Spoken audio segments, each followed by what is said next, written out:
اما خانم از کار سرک.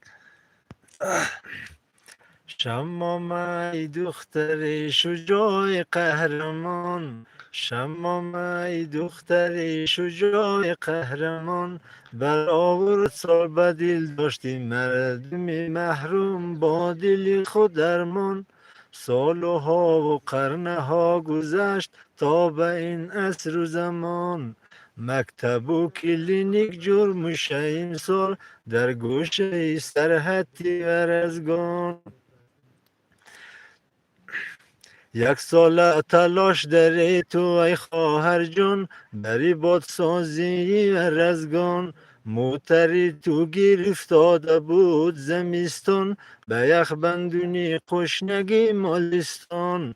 همه زحمت ها را تحمل کردی تا حل شوه مشکلی مردمی رزگان. چی تغییرات آمده طی چند ماه بر روح و روان طفلی ورزگان. توی ای بانوی شجاع قهرمان، توی کار